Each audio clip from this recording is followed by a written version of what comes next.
Kun raadiyoo bilisummaa Oromooti.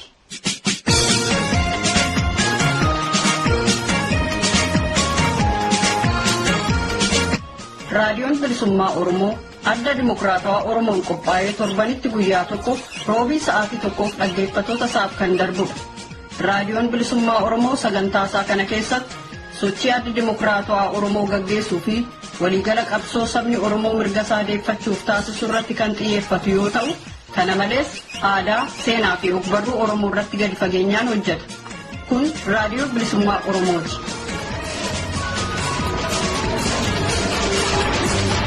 Dhaggeeffattoota keenya sagantaa keenya har'aa kana keessatti ijoo dubbii dhimmoota adda addaa gaaffii fi deebiitti gaafatamaa damee dantaa alaa adda dimokiraatawaa Oromoo Dr. Bayyaan Asoobaa waliin gaggeessinee fi oduu adda addaa akkasumas sirboota warraaqsaa fi bohaarsaa isiniif qabannee jirra. Sa'a tokko kanaaf nu waliin tura.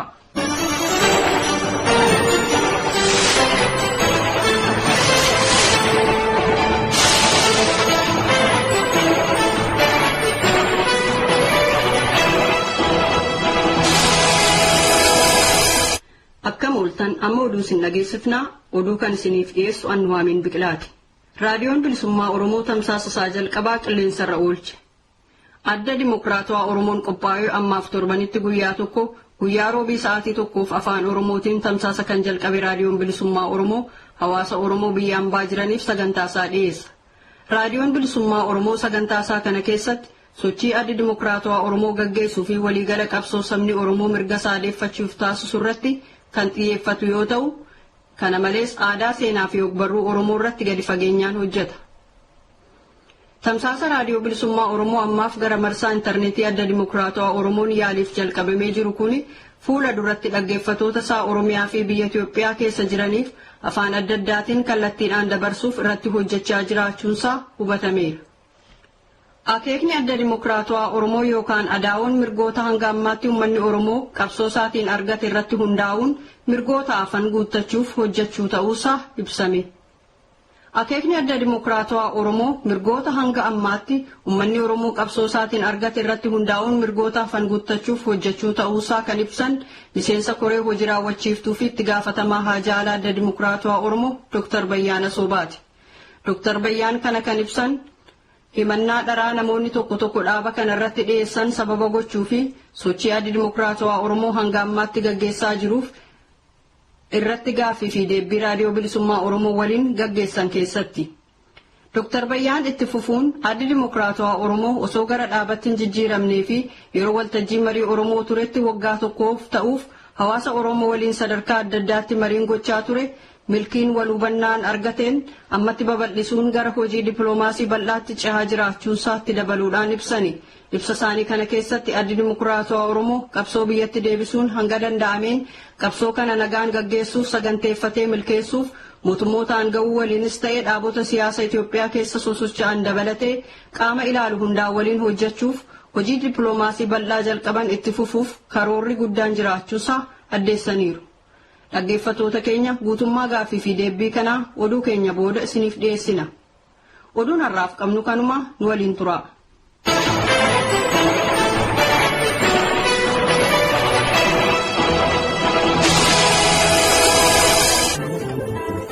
Bakkal calaqisaa biiftuu duubaan bariitu saba koo gadaan keenya milkiin waa fagoon jirtu wajjin galma abbaa gadaa urjiin odaarraa iftu yoomiyyuu hawwiin keenya galma geessi malee naftu galma geessi malee naftu.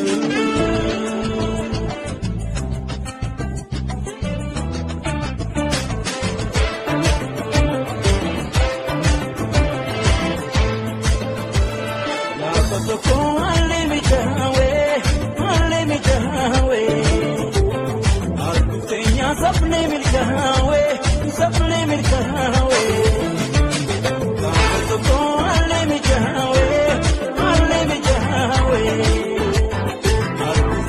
sabni milkawe, sabni milkawe.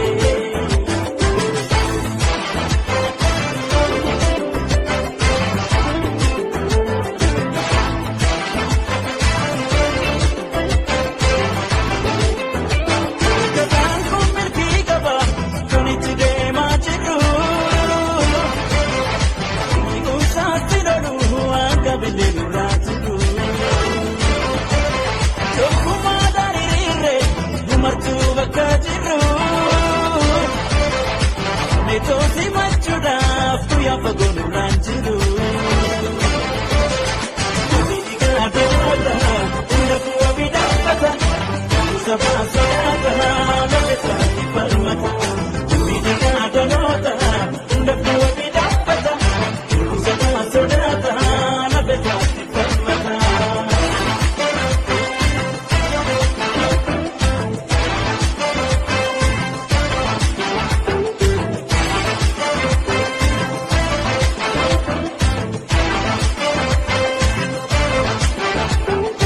Dhaggeeffattoota keenya kan amma dhaggeeffachaa jirtan raadiyoo bilisummaa Oromoo adda Deemokiraatawaa Oromoon qophaa'ee torbanitti guyyaa tokko guyyaa roobii sa'a tokkoof sagantaa afaan Oromoon darbuudha.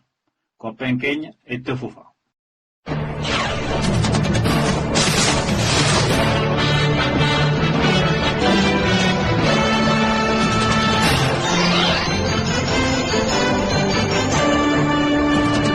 Dhaggeeffattoota keenya kanatti aansee ergaa gulaalaa imaammata adda Deemokiraatawaa Oromoo irratti hundaa'e isiniif dhiheessina.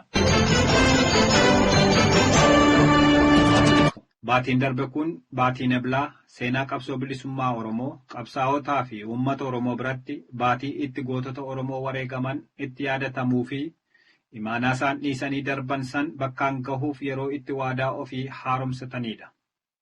Kanaaf egaan kan uummanni Oromoo kan biyya keessa jirus ta'ee biyya alaa jiraatu kanneen haalli mijatee fi guyyaa kana kabajuuf carraa argate hundi ilaalcha siyaasaa, amantii fi saalaan osoo waliin qoodin qalbii tokkoon kan isaan yaadatuu fi hojii isaanii leellisuuf. Gootowwan Oromoo yeroo ammaa kana yaadannu kun cunqursaa fi dararama saba isaanii irra gahu mormuun uummanni Oromoo biyya isaa irratti abbaa, qabeenya isaa irratti ammoo abboomaa akka ta'u cunqursaa fi roorroo jalaa bahee mirgi isaa eegamee fi biyya isaa keessatti bilisaan akka jiraatuuf osoo qabsa'anii warra darbanidha. Gootowwan deemsa qabsoo bilisummaa Oromoo haga ammaa deemaa jiru keessatti aarsaa ta'an kun ilaalcha adda addaa qabaachuun dhaaba siyaasaa adda addaa keessatti ijaaramanii kan qabsa'aa turanii fi kan dhaaba siyaasaa kam keessatti iyyuu hin hammatamin cunqursaan mormuu qofaan kan wareegamanidha. Isaan kun gariin isaanii qawwee qabatanii diinaa waliin osoo falmanii dirree qabsootti kufan. Gariin mana hidhaa cunqursaa keessatti dararamanii lubbuun isaanii harka diinaa keessatti dabarte.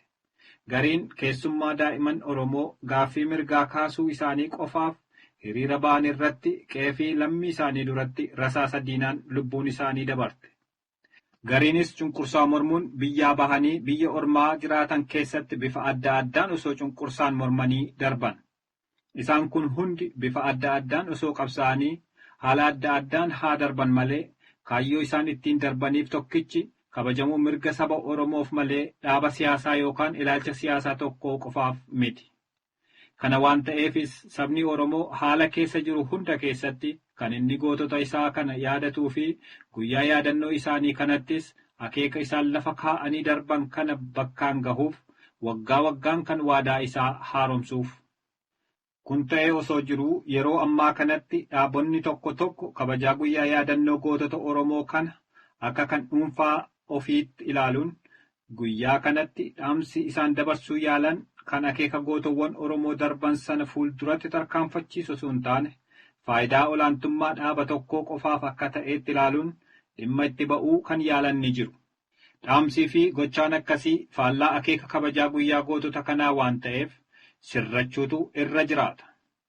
Pireezidaantiin adda Deemokiraatawaa Oromoo obbo Leencoo Lataas guyyaa yaadannoo gootota Oromoo laalchisee dhaamsa gabaabaa viidiyoon uummata Oromoof dabarsan irratti kan isaan yaadachiisanii fi cimsanii dhaaman isa kana. Kun ejjennoo adda Deemokiraatawaa Oromooti.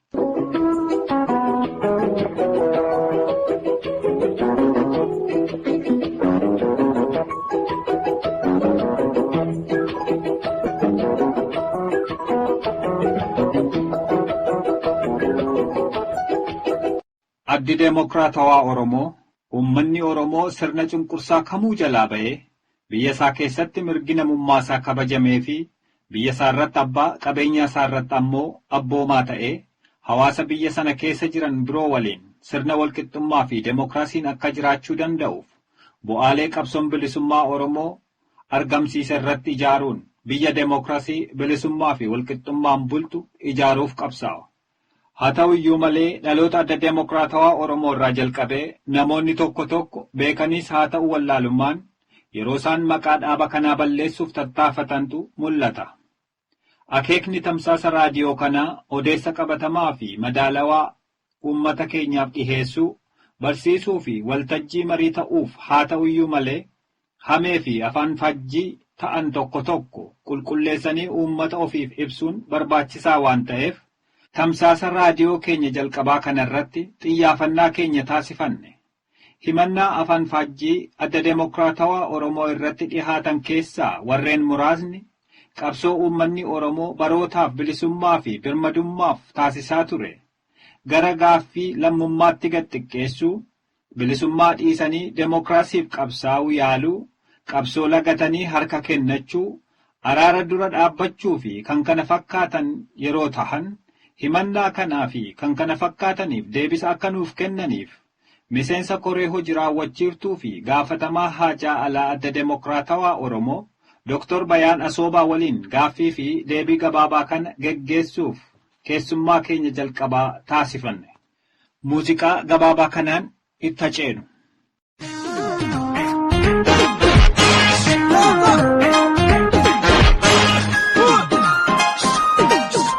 Dr. Bayaan dursee waan gaaffii keenya tole jettanii akka gaaffiif deebii kana goonu waan nu hayyamtaniif maqaa dhaggeeffattootaatiin isin galateeffadha. Dr. Bayaan gara gaaffii kootti yeroon cehu addi deemokiraatawaa Oromoo bu'uureffama isaa ilaalchisee manifeestoo baase keessatti kan inni gadi fageenyaan dubbatu waa'ee mirga lammummaa fi deemokiraasiiti. Inni kunis namoota garii biratti addi deemokiraatawaa Oromoo akka waan gaaffii uummanni Oromoo ittiin qabsaawaa turee fi gaaffii bilisummaa fi hiree murteeffannaa dhiisee gaaffii Oromoo gara gaaffii lammummaatti gadi buteetti lakkoofsisaa jira.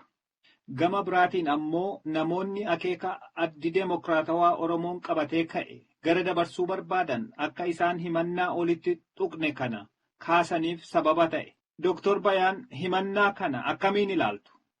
Himannaa kanaafuu deebisi keessan maali? Galatoomaa anillee nafeerraa naaf gootaniif guddiseen isin galatoomfadha. Gaafiin gaafatame waa hedduu of keessaa qaba. Akka nu badhetti gaafiin kun waa'ee maalummaa hiree murteeffannaa ilaala. Mirga hiree murteeffannaadha. Akkanumatti illee maalummaa mirga lammummaadha. Citizenship rights kan jedhu kanatti deemokiraasii fi bilisummaa yaada jiru irratti xiyyeeffata gaafiin kun. Akkasittiin tartiibaan deebisuuf carraaqa. Dura nuti gaafiin nuti hoggaan je'ee addi deemokiraatawaa Oromoo gaafiin Oromoo kan mirga hiree murteeffannaa ammallee hin deebine akka gaafii mirga hiree murteeffannaa Oromoo deebi'u guutamu qabsoofna jechuudha. Mirga hiree murteeffannaa Oromoo dhugoomsuudhaaf addi bilisummaa Oromoodhaa bara dheeraaf qabsaa'ee jira. Qabsoon uummata Oromoo bara dheeraaf deeme kuni mirgoota argamsiise qaba. Addi deemokiraatawaa Oromoo mirgoota hamma ammaa argan irratti jaaru, mirgoota hamma ammaa argaman kabachiisu, Oromoon guututti mirgoota isaa guutuu akka gonfatu qabsaa'uudha. Asirratti hiree murteeffannaa kun maal akka ta'e keessattuu ija heera addunyaatiin akkamitti akka hubatamu wal yaadachiisuun gaarii natti fakkaata. Mirga hiree murteeffannaadha mirga namoomaati. Mirga namoomaallee mirga tokkoffaadha. Uummanni mirga hiree murteeffannaa hin qabne mirga guutuu qaba jechuu hin danda'amu.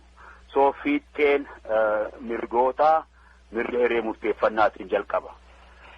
Heera addunyaa kan mirga namoomaa keessatti aangoon tokkoffaan uummanni hundi mirga hiree murteeffannaa qabaa jedha.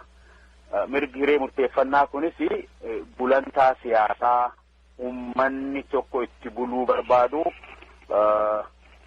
birmadummaadhaan murteeffachuu ilaala jechuudha.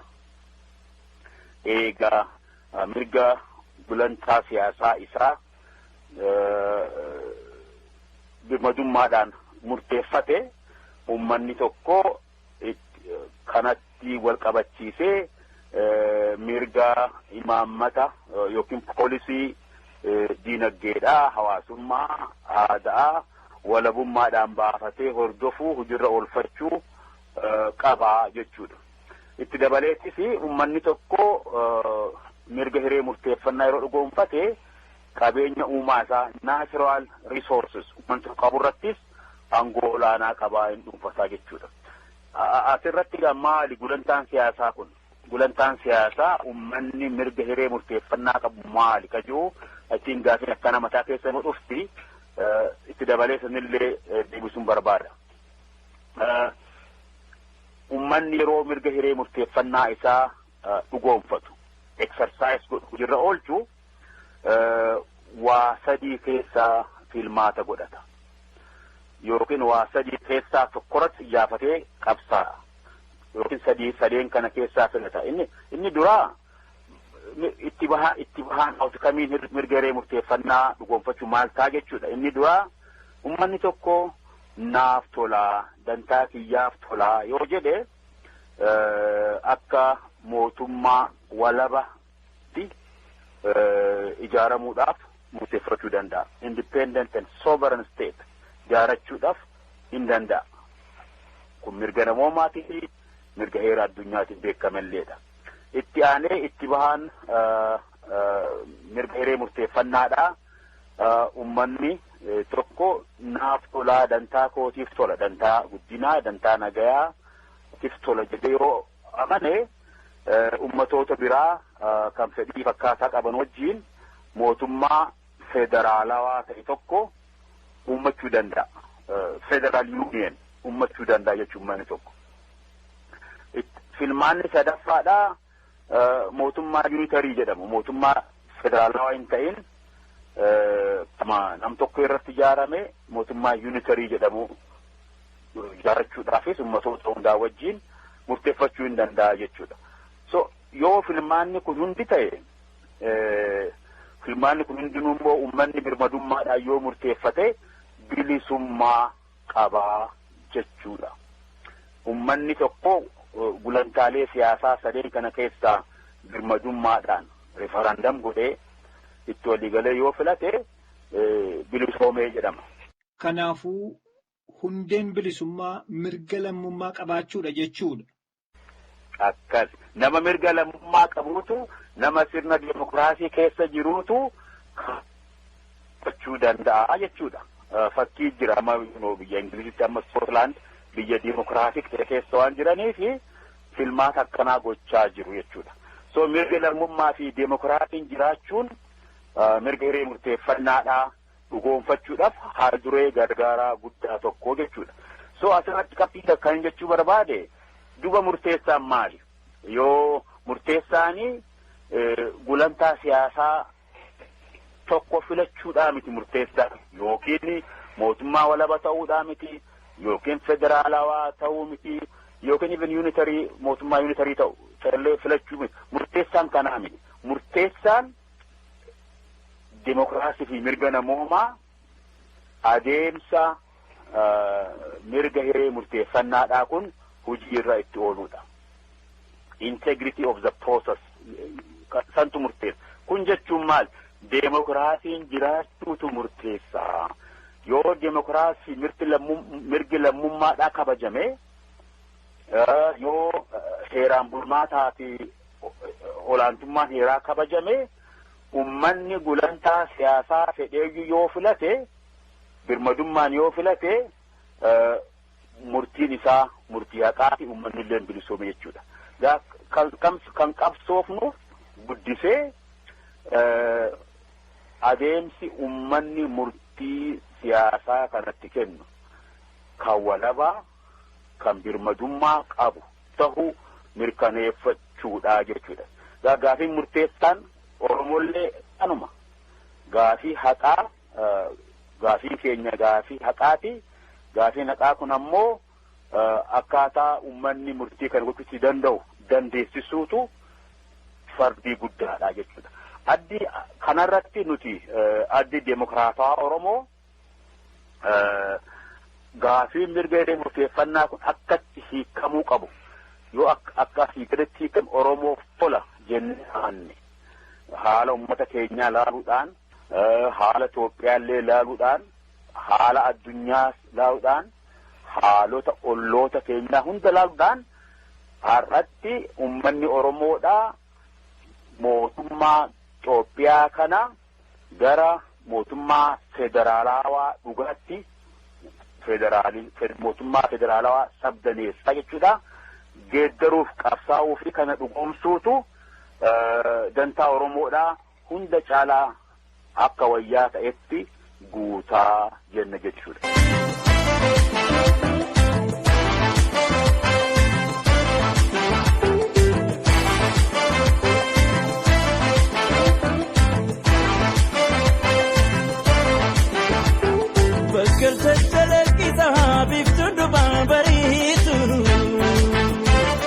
Sabako gadaan keenya milkiin waa fagoochitu faachin galma faagadaan urjiin odaarraa ibtu yoomiyyuu hawwiin keenya galma geessi malee naftu galma geessi malee naftu gaafa tokko alli mijaawee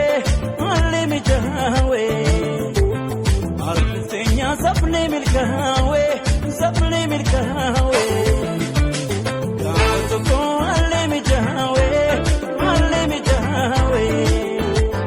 Harki seenyaa sabne milkawe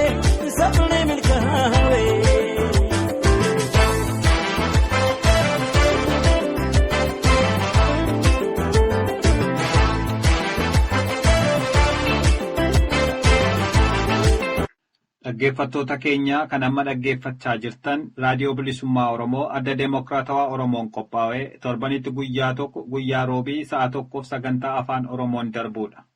Qopheen keenya itti fufa. Dr. Bayaan gaaffiin lammummaa gaaffii bilisummaa yookaan hiree murteeffannaa bakka bu'uu hin danda'aa warra jedhaniifoo? Kun akka faran jirtutti hair splitting debateedha kuni. Dibeetii kana akka maletti maqsuu fi karaa wallaalchisuudhaaf yoo ta'e malee dibeetiin sanii miti. Itti dhufeen ibsuu barbaada. Gaafiin lammummaa jechuun maali? Gaafii demokiraasii jechuun maali? Yeroo immoo federaalizim jennu maal jechuudha? Federalizim jennu kun akkam? Mee dura sanaa jalqabnu. Federalizim Itoophiyaa keessatti akka dhufu barbaadnu kuni hunda dura mirga ummata hundaa akka ta'u barbaadna. Hunda caalaa ammoo Oromoon Oromiyaa irratti mirga ol'aanaa akka qabaatu qabsoofna jechuudha. Mirgi Oromoon hin qabaanne kan Oromoon jaalalaan fedhiidhaan yeroo mootummaa federaalaa ummata biraatti wajjaaratu kennu duwwaadha. Oromoon biyya isaa irratti, qabeenya isaa irratti, nama isaa irratti birmadummaa guutuu, sovereignty guutuu qabaataa jechuudha. Mirga kan biraas illee hawwina. Bilisummaa fi mirgi lammummaa ka jedhu freedom kan uummanni hiree ofii murteeffachuu danda'u kan demokiraasii keessatti dhufuudha. Mirga lammummaa jechuun uummata aanga'ee jechuudha. Uummata mirga qabuu jechuudha. Biyyoota demokiraasiin hin jirre keessatti uummanni dirqama mootummaarraa itti kennamu malee mootummaa sanarratti mirga hin qabu. Nuti bilisummaan dhugaadhaa ka jennu kan uummanni aanga'ee aangoo itti qabu, kan mootummaa irratti aangoo qabu, kan mootummaan akkamitti akka ijaaramu murteessu, mootummaa irratti akkamitti akka dhufamu murteessu, mootummaallee akka fedhetti geeddaruuf kan uummanni aangoo itti qabu jechuudha. Olaantummaan uummataa kan itti ragga'ee jechuudha. Nuti mirgi lammummaa kun kan mirgi namoomaa guutumatti odoon shasharafamiin itti kabajamuutu bilisummaadha jenna. Yoo lammiin hin aanga'in, yoo lammiin mirgoota siyaasaa, dinagdee, hawaasummaa guutuu hin qabaatin bilisummaa qaba hin jennu. Faallaan kanaa maali? Biyya dimokiraasiin keessa ilaaluudha. Biyya dimokiraasiin keessa hin jirretti sirni jiru sirna abbaa irrummaati. Biyyoonni Afrikaadhaa bilisoomne jedhanii mootummaa independent and sovereign labsan akka gara bilisummaa ummataatti hin geessin agarree jira. Yeroo namni ka'ee mirga lammummaa kanaan mormu yookiin gaafii Oromoodhaa akka gaafii lammiitti gatti keessan jedhu nu yaaddessuu qaba. Maaliif kuni karaa jallaan haa ta'u diriiraadhaan mirga lammummaa ummataa olaantummaa ummataatiin mormuu yookiin ummataaf murteessotaa yookiin akkuma seenaa dabretti Afrikaa keessatti mirga demokraasii tursiisuu, mirga lammummaa kabajuu tursiisuu, mirga heeraan bulmaataa tursiisuu, walabummaan dhaabbachuun qofa dursuu kan jedhu. Ajandaan kun beekamaadha. Yaanni kanaan deemee bilisummaa ummataatiif hin geenye. Ummata bilisummatti hin geessine. Nuti kanaaf qabsoon keenya ammarraahuu jalqabee mirga lammummaa ummataa kan ummanni itti aanga'e mirga guutuu qabu akka ta'u qabsoofnaa jechuudha. Bilisummaa fi deemokiraasiin tokko. Yoo deemokiraasiin hin jiraatin bilisummaanu hin jiru. Deemokiraasiitu freedom bilisummaa ummataa kabajamuu mirgoota namoomaa olaantummaa seeraa mirkaneessa. Deemokiraasiitu political pluralism ka jennuun kana yaanni adda addaa biyya keessatti kabajaa argachuu yaanni siyaasaa adda addaa biyya keessatti kabajaa argachuu. Dr. Bayaan addi Deemokiraatawaa Oromoo gaaffii hambummaa yookaan gaaffii lammummaatiif qabsoofna yeroo jedhu namoonni tokko tokko akka qoosaatti gaaffii lammummaa Oromoon eenyurraa gaafata kan jedhan jiru. Gaaffii kana akkamiin ilaaltu? Deebiin keessan maali? Qoosaan kun qoosaa haqaatti miti yookiin wallaalaa yookiin beekaadhaa ummata dogoggorsuudhaaf olola deemu kun. Tokkoffaa maaliif olola? Tokkoffaa mirga lammummaa ummataatiif qabsaa'uun haqa olaanaa ummataatiif qabsaa'uudha. Lammaffaa nuti mirga lammummaadhaa hin kadhannu jechuudha. Nuti hin kadhannu. Mirgi lammummaadhaa akkuma mirgoota hundaatti qabsoon dhufaa kanaaf qabsoofnaa jechuudha. Qabsoon keenya kan ummata walakkeeffate kan birmadummaa fi walabummaa bilisummaa ummata sovereignty of the people fiduuf qabsaa'u jechuudha. Malee mirga lammummaa kadhannaa jechuudha. Gara biraatiin I think qoosaa akkanaa namni godhani hanga ammaatti naareetiivii qabsoo bilisummaa Oromollee wallaalan fakkaata. Maal jennaa ammallee maal jechuu qabnaa? Uummanni Oromoodhaa gaafa mirga abbaa biyyummaa isaa dhabe gaafa Minilik Oromoo cabse bilisummaa isaa dhabeet mirga abbaa biyyummaa isaa dhabee gara lammii sadarkaa lammaffaadhaa yookiin sanii gaditti bu'ee jenna. Dhugaan jiru kana duuba yoo ummanni Oromoodhaa akka mirga lammummaa isaa deeffatu qabsaayan akkamiin gaafii Oromoo gad deebisuu ta'a. Mirga nurraa sarbame, mirga nurraa qawween fudhatame qabsoon deeffannaa jechuudha. Yoo mirga lammitti qoosaa ta'an, yoo mirga lammiidhaa citizen empowerment yaada irratti qoosaa godhame kan kana sodaachisu maalifi tiranii sirna abbaa irrummaa lalisuudha ta'a. Kanaaf ummanni Oromoodhaa sirriitti qalbeeffachuu qaba. Nuti bilisummaa akka Zimbaabeetiif hin qabsoofne. Bilisummaa loodamee akka sirna abbaa irrummaa ijaarrate hin qabsoofne. Bilisummaa heera gadaa Oromoo, bilisummaa deemokiraasiidha, bilisummaa olaantummaa uummata raggaasisu dhugoomsuuf qabsoofna. Kanaaf dubbii kan akkatti ilaala. Dubbiin kun qoosaadhaa miti, dubbii kaayyooti. Eenyu mootomsuuf qabsoofnaa gaafii jiru nuti kan jennu uummata mootomsuuf qabsoofnaa.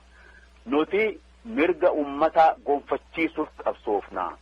Uummata empowered ta'e, uummata lammii aanga'eetu abbaa biyyaa ta'a. Uummata akkatti aanga'eetu akka sirni abbaa irrummaadhaa hin dhalanne yookiin gadi hin dhaabbanne godha. Oromoo keessatti sirni abbaa irrummaa dhufuu hin danda'u jedhanii yaaduun dogoggora guddaadha. Ni dhufa. Asxaan sanii amma baay'ee mul'ata obboleessa koo. Asxaan abbaa irrummaadhaa mul'atu maali? Tokkoffaa warri siyaasaa Oromoo hedduun har'a yaada dachaa siyaasaa hin fudhatan. Political pluralism. Yaada isaanirraa addaa hin fudhatan. Inumaa diina jedhanii ramadu. Gariin diina tokkoffaa jedhaniifaa warra qabsaa'ota Oromoo yaada addaa qabu ramadu. Harkanii guyyaas kan ololanis kan hojjetanis humna bilisummaa Oromoodhaa yaada addaa qabu balleessuudhaaf. Kun jechuun yoo milkaayan yaada tokkicha qofaa jira, yaadni addaa hin jiraatu kan jedhamu kuni sirna abbaa irrummaa qulqulluudha jabaasee deemuudha jechuudha. Kanaaf nuti sodaa sanillee ni qabna. Sodaa sirni abbaa irrummaadha. Kan akka biyyoota Afrikaa hedduu keessatti agarru akka Oromootti dhufnee barbaanna. Warraaqsa lama kan Oromoo bittaa alagaa jalaa baasu ammallee booda kan Oromoo sirna abbaa irrummaa tarii Oromoo keessatti dhalatu jalaa baasu geggeessuun barbaannu. Warraaqsi tokko kan mirga guutuu ummata Oromoo lammii Oromoo hunda gonfachiisuuf qabsoofna. Dubbiin kun dubbii akkatti ilaalamu malee dubbii gaafii Oromoo gad buusuu, gaafii Oromoodhaa ol guddisuu jedhamutti ilaaluun mirga namaatti qoosuu ta'a malee aadaa'ootti qoosuu hin ta'u jechuun barbaada.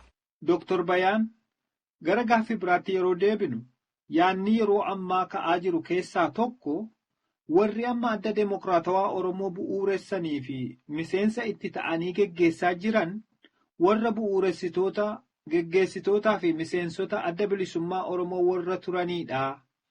Isaan kun dura bilisummaa Oromoo irratti hundaa'anii qabsoo geggeessaa turanii. Amma garuu gara demokraasii jedhutti maqanii gaaffii bilisummaa dhiisan jedhu. Himannaa kana akkamiin ilaaltu? Dhugaatti addi demokraatawaa Oromoo gaaffii bilisummaa dhiisee gaaffii Oromoo gara gaaffii demokraasiitti jijjiire? Yoo ta'e maaliif?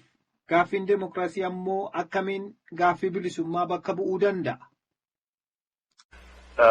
Deebiin gabaabaan aadaa'oon gaaffii bilisummaa uummata Oromoodhaa hin lakkifne. Ammallee saniif qabsoofnaan jedhama. Kan maqaa keenya geeddarreef gama dimokiraatawaatti kan geeddarreef demokiraasiinis bilisummaa waan hammatuuf biyya demokiraasiin hin jirre keessa bilisummaan hin jiru. Demokiraasii jechuun bilisummaa jechuudha. Maal jechuudha? Bari bilisummaa jechuun bittaa alagaa jalaa bahuu jechuudha. Gaf tokkoon hacuuccaa jalaa bahuu, cunqursaa jalaa bahuu jechuudha. Sirni immoo cunqursaan keessa hin jirre bilisummaan itti iggiti qabu sirna bulmaataa demokiraasiiti. Kanaafi demokiraasii jechuun bilisummaadha. Demokiraasii jechuun immoo bilisummaas ni hammataa. Kana lamaan akka yaada wal mormutti dhiheessuun bilisummaa fi demokiraasiin akka yaada wal mormutti dhiheessuun dogoggora guddaadha. Nuti akka amma agarrutti demokiraasii qabsaa'uun, demokiraasii uummata Oromootiif qabsaa'uun bilisummaa uummata Oromootiif qabsaa'uudha. Keessattuu sirni gadaa Oromoo sirna demokiraasiiti. Sirna bulmaataa demokiraasiiti. So demokiraasiidhaaf gadaatiif qabsaa'u jechuun har'a demokiraasiidhaaf qabsaa'u jechuudha. Demokiraasii bulmaata heriteejii Oromoo aadaa Oromoo ta'e kana fiduuf qabsaa'uun bilisummaadhaaf qabsaa'uudha. Kanaaf dubbii bilisummaadhaaf dhiise jechuun dogoggora inumaayyuu sirna bilisummaatti nu geessuu danda'u dhugoomsuun yeroo demokiraasiin dhufutti xiyyaafannee jechuudha. Maal jechuudha? Demokiraasii jechuun tokkoffaa olaantummaa uummataati. Sirna uummanni mootummaa irratti aangoo qabu, sirna uummanni mootummaa akka ofii fedhetti ijaaratu, mootummaanis uummata itti tajaajilu, sirna gaafii reefu kaaftee lammiin itti aanga'e empowered citizens kan keessa jiranii jechuudha. Sirna uummanni yoo mootummaan dantaa isaa mirga isaa tiksuu hanqate mootummallee geeddaruu itti qabu jechuudha. Sirna heera irratti dhaabbate heeraan bulu jechuudha. Biyya olaantummaan heeraa hundaa ol itti taate sirna olaantummaan heeraa hundaa ol itti taate jechuudha. Kanaaf jecha demokiraasii fi bilisummaa jedhus akka wal itti ilaaluun dogoggora guddaa. Dogoggorri kunis garam nama geessa? Demokiraasii dhiisaa ka jedhutti nama geessa. Yoo demokiraasiin dhiifame, yoo demokiraasiitti qoosame maaltutti nama geessa? Sirna abbaa irratti nama geessa. Oromoo warra demokiraasiitti qoosu yookiin warra ulfinaa demokiraasiif hin laanne demokiraasii hin qabsoofne shakkuu qaba uummanni Oromoo jeetiin deebisuu barbaada gaafii kana obboleessa qabu. Tole Dooktor Bayaan, amma gara xumuraarra gahaa jirra. Sana dura garuu gaaffii tokkoon isin gaafadha. Addi Demokiraatawaa Oromoo qabsoo waraanaa yookaan qabsoo afaan qawween lagatee karaa nagaa qabsaa'uuf filatee jira. Kun ammoo mootummaa biyya sanaatti harka laachuudhaan waliin caalu jechuun kan adda Demokiraatawaa Oromoo himatan ni jiru. Kaan ammoo ADO'n akkamiin karaa nagaa kaayyoo isaa kana bakkaan gahuuf deema jedhanii kan gaafatanis jiru. Gaaffii kana akkamiin ilaaltu?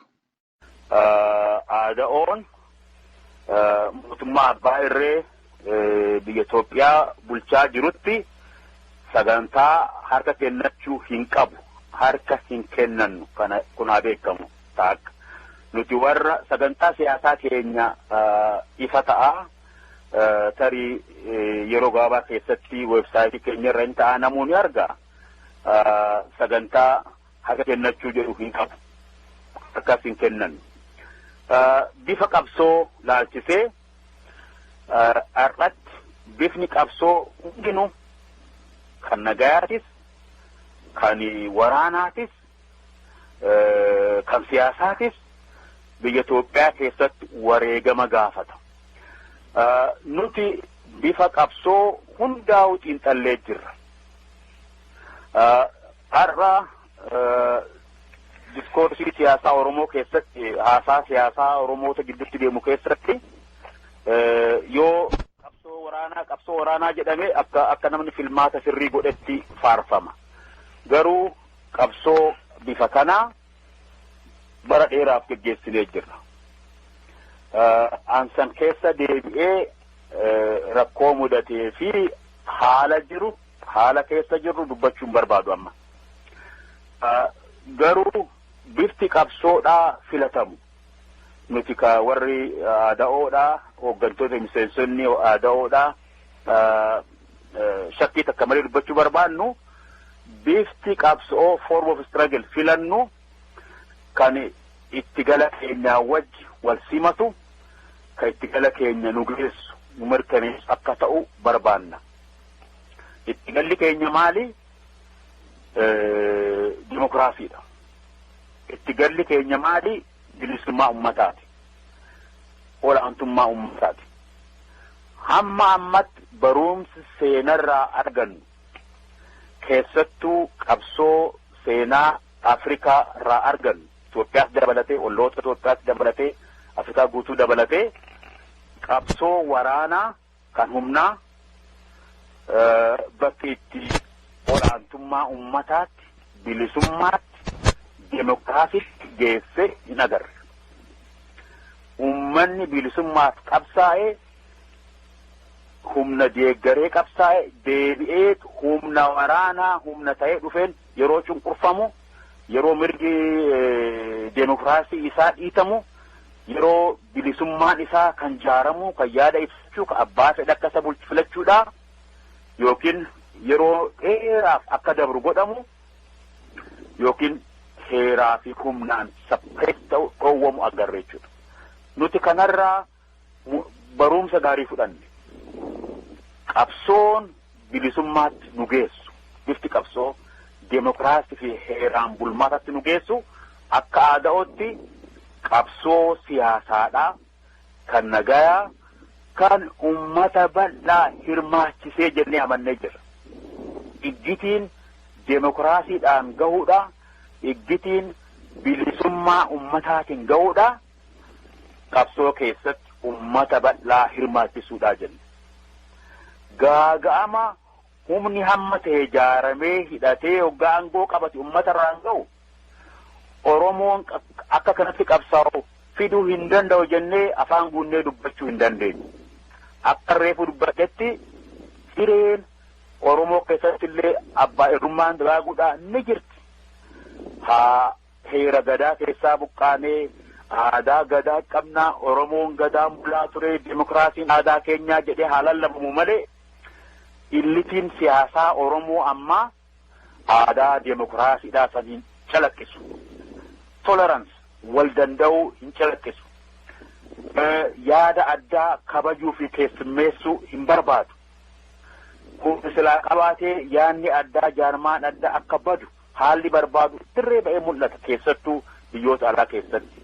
Kun gaa warra dhugumatti bilisummaa ummataatiif dhaabbanne jedhan warra bilisummaa ummataa jechuun deemokiraasiin jiraachuudha jedhanii amanan warra bilisummaa ummataa jechuun mirgoonni namoomaa addunyaan beekaman odoon shasharafamin kabajamuudha jedhanii kana amanan yaaddessuu sodaachisuu qaba. Gaa kanaafi nuti bifni qabsoo akeeka keenyaan hika. Akeeka keenya bakkaan ga'uuf iggitii ta'a jennee itti amannu qabsoo nagaa, qabsoo siyaasaa ummata bal'aa hirmaachisee jenna. Kan itti dabaluu barbaadu har'a biyya Itoophiyaa keessatti yoo wareegama taate bifti qabsoo hundinuu wareegama gaafata. Akkuma ka waraanaatti wareegama gaafatu nagaan qabsaa'u inuu caalaa wareegama gaafata.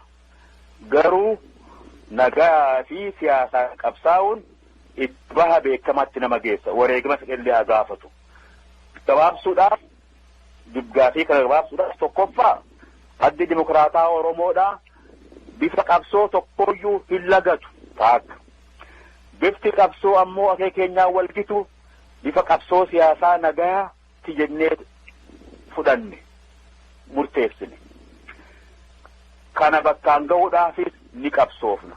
Kana filachuu jechuun ammoo mootummaatti harka kennu jechuu miti. Kana akka gaariitti akka hubatamuu barbaada. Kan biraa kanatti dabaree kan hin jedhu waa'ee lolaatiif haasayaa ooluun akka lola hin finne seenaan keenya waggaa 20 nama akka gaariitti dhugaa keessa jirtu hubatuuf dirree jira isaaniif haa dhiifnu. Gara biraatiin akka Oromootti kan wal dhaammatuu qabnu bitaan yaabbadhu mirgaan yaabbadhu itti galli keenya bilisummaa ummata keenya mirga abbaa biyyummaa Oromoo deebisuu mirgoonni namoomaa guutumatti Oromoo akka kabajaman dandeessisu Oromoon biyya isaa irratti abbaa biyyaa isaa akka ta'u gochuu irratti ijaafatu kana fakkaata. Kana gaafiin qabsaa'ota Oromoo gidduu jiru yookiin garaagarummaan qabsaa'ota Oromoo gidduu jiru lama qofa ta'a akka yaada keenyatti. Only two positions. Waa lama qofa irratti garaagarummaan jiraachuu qabdi. Wanni lamaan sun maali?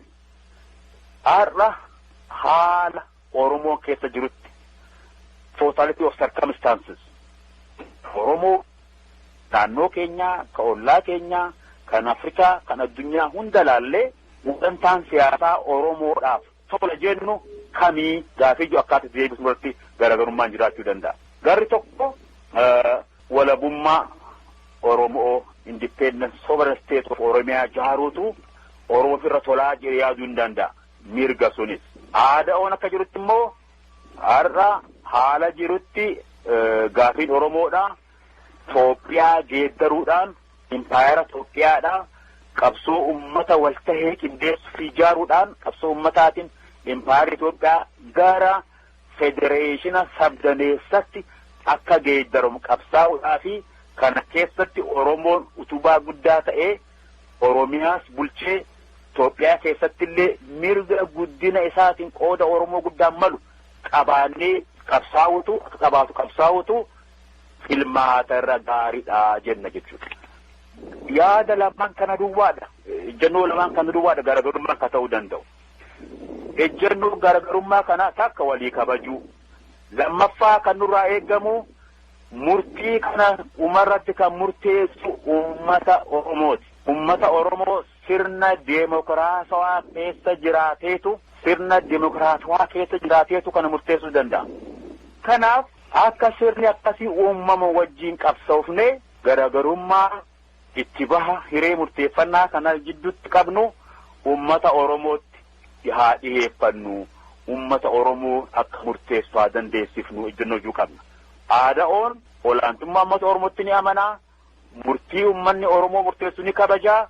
Ammoo sagantaa siyaasaa keenya kanaaf filmaata irra wayyaati jenneet ummata Oromoo barsiifnaa, ummata Oromootiif dhiyeessinaa jedha. Tole egaa Dr. Bayaan yeroo keessan fudhattanii deebii bal'aa fi gadi fageenyaan waan nuuf deebistaniif ammas irra deebi'een maqaa dhaggeeffattoota raadiyoo bilisummaatiin isin galateeffadha.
Asasa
Dhaggeeffattoota keenya sagantaan nuti guyyaa har'aaf qabnu kanuma hanga torbee walitti deebinutti muuziqaa kanaan nagaatti isiniin jenna.